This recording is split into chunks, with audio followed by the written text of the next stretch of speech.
বন্ধুরা, রুম্পার হেসেলে তোমাদের সকলকে স্বাগত।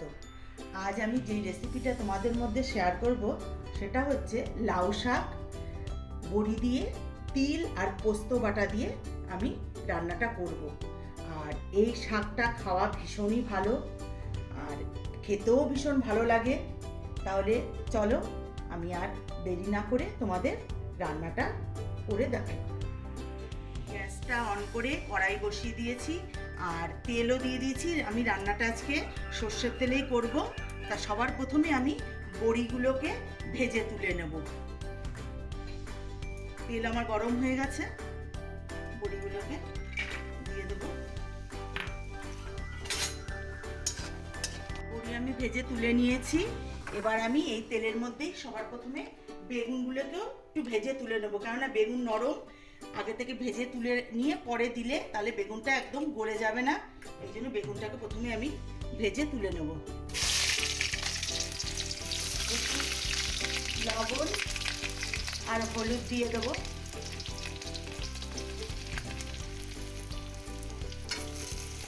বেগুনগুলোকে আমি লাল লাল করে ভেজে তুলে নেবো।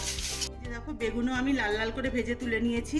এবার কড়াইয়ের মধ্যে আরেকটু তেল দিয়ে দিয়েছি। এবার এর মধ্যে ফোড়নে দিয়ে দেবো কালো জিরে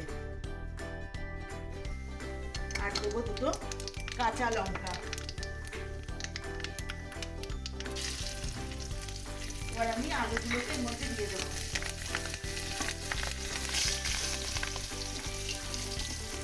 আর দিয়ে দেবো শিম।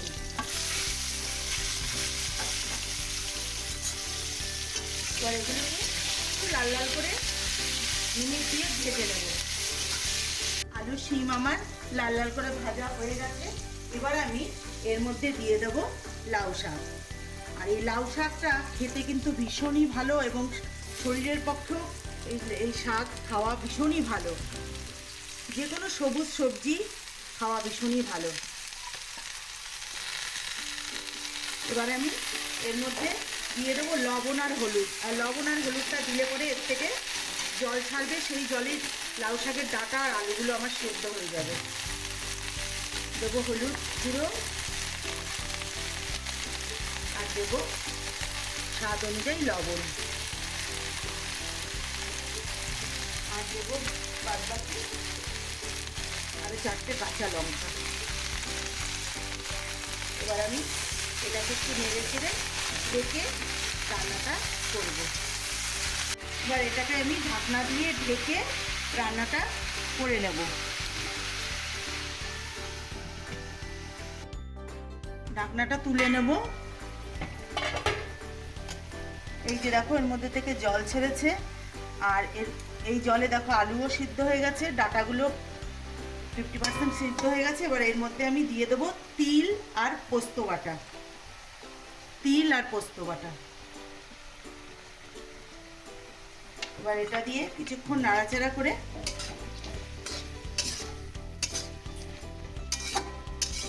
এবার আমি এর মধ্যে আরেকটু হলুদ দেবো। হলুদটা মনে হচ্ছে একটু কম হয়েছে। এবার আমি এটাকে কিছুক্ষণ নাড়াচাড়া করে কষিয়ে নেব। তিল পোস্ত দিয়ে শাকটা কষানো আমার হয়ে গেছে। এবার আমি এর মধ্যে দিয়ে দেবো সামান্য একটু জল।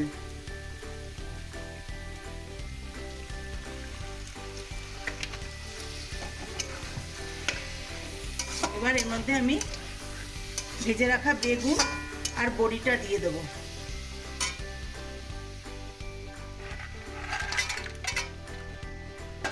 দিয়ে নাড়াচাড়া করে তারপরে এর মধ্যে আমি একটু চিনি দেবো।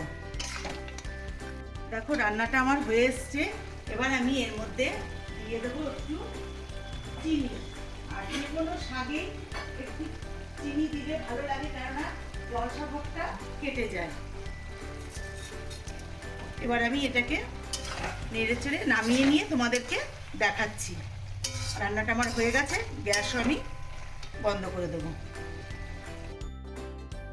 লাউ শাক তিল পোস্ত দিয়ে এইভাবে অবশ্যই একবার বাড়িতে বানিয়ে খেয়ে আমাকে কমেন্টস করে জানাবে তোমাদের কেমন লাগলো। আর এটা কিন্তু খেতে খুবই সুস্বাদু হয়। আর যারা আমার চ্যানেলটিকে এখনও সাবস্ক্রাইব করনি তারা অবশ্যই আমার চ্যানেলটিকে সাবস্ক্রাইব করে দিও। যারা ফেসবুক থেকে দেখছো তারা আমার পেজটিকে অবশ্যই ফলো করে দিও, লাইক করে দিও।